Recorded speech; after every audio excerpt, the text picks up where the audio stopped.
At sa likod ng New World Order na ito, sila na po yung mangunguna sa buong mundo. Kapag sinabi pong one world government, isa na lang po ang presidente ng buong mundo. Kaya wala na pong mga bansa, wala na pong prime minister o presidente o hari sa iba't ibang bansa. Nang sa ganun nga naman, hindi na raw po magiging magulo yung sistema po sa mundo na ito. Iisa na lang po ang sistema na gagamitin sa buong mundo. At syempre, ang mangunguna po dyan, iisang gobyerno na lang. Kung isa na lang ang gobyerno, we have one world police and one world army.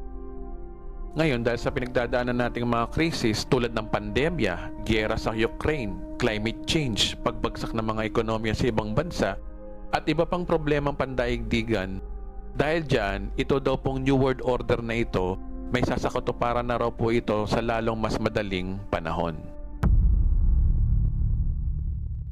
Ngayon, gaano ba kaposible na ang one world government ay pamumunuan ng Antikristo at 10 hari ng mundo?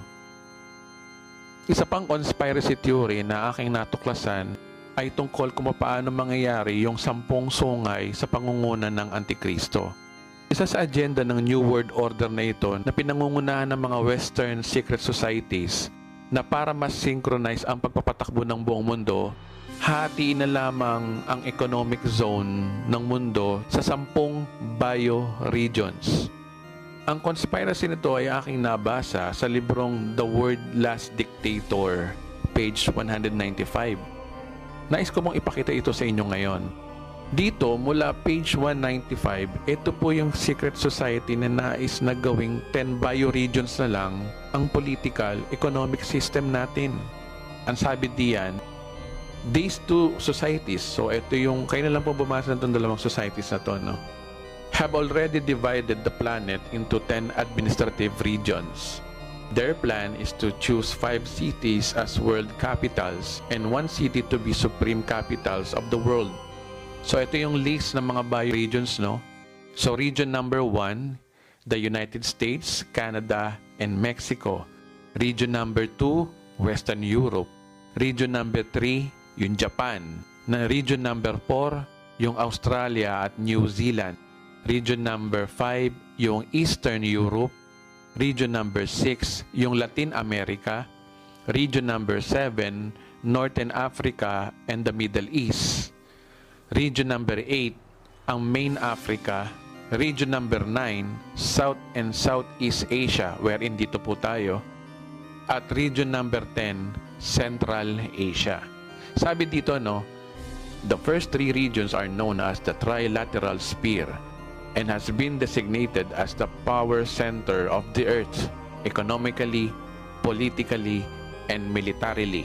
The famous G7 represents the trilateral regions. The 10 regions are being referred to as kingdoms. O, di ba?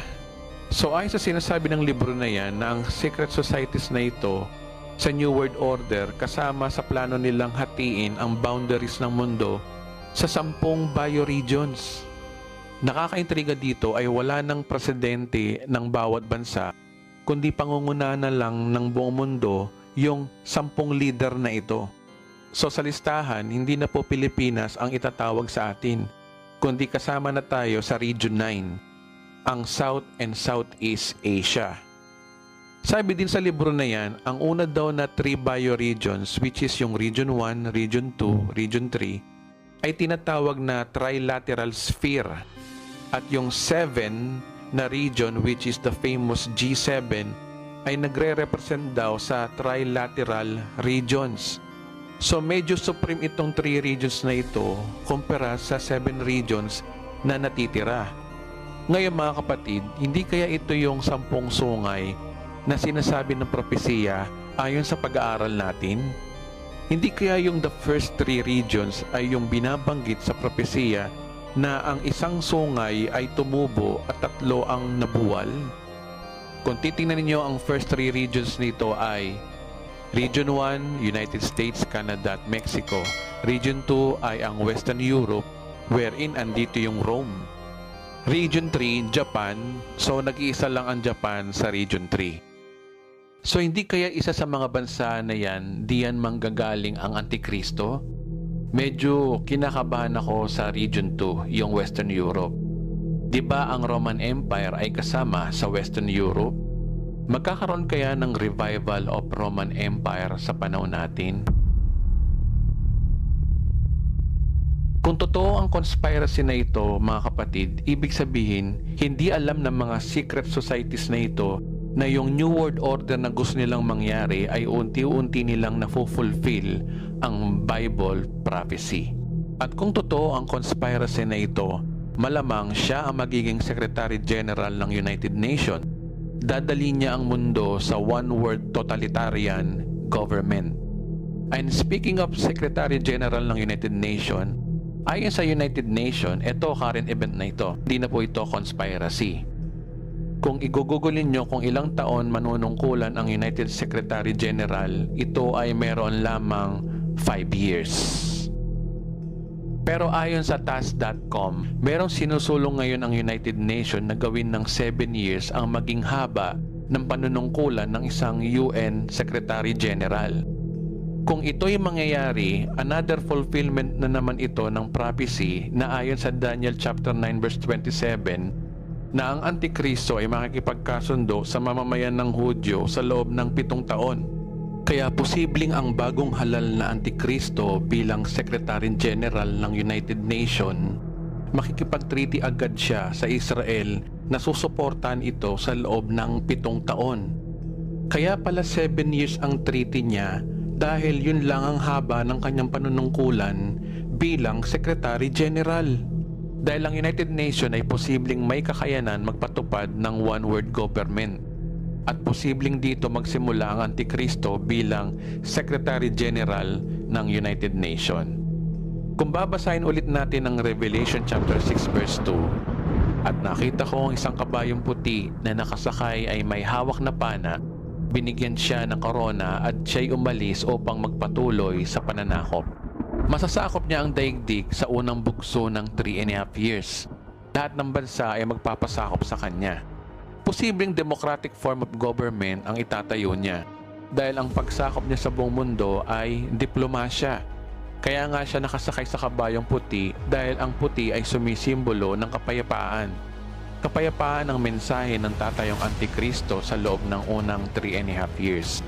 At ang sabi ng Biblia, ang Antikristo ay tunay na magtatagumpay. Ngayon mga kapatid, naging malinaw sa ating pag-aaral verse by verse na ang Antikristo ang simula ng 7 years of tribulation. At napag-aralan din natin na paglabas ng Antikristo ay may basbas ng Diyos sa pamamagitan mismo ng ating Panginoong Hesus na siyang nagpahintulot para ang Antikristo ay mamuno sa mundo. Ito ay sa pamamagitan ng pagbukas ng kordero sa unang selyo. Ang Antikristo na ito sa unang 3.5 years ay magiging isang bayani ng buong mundo. Makikipagkasundo siya sa bansang Israel at malamang siya ang tutulong sa bansang Israel na maitayo ang Third Temple. At ang templong ito ay nakadestin pagkatapos ng 3.5 years, papatigilin ng Antikristo ang paghahandog at gagawin niyang trono ang templo ng Diyos. Ang tanong, after 3.5 years, bakit nangyari sa Antikristo ito?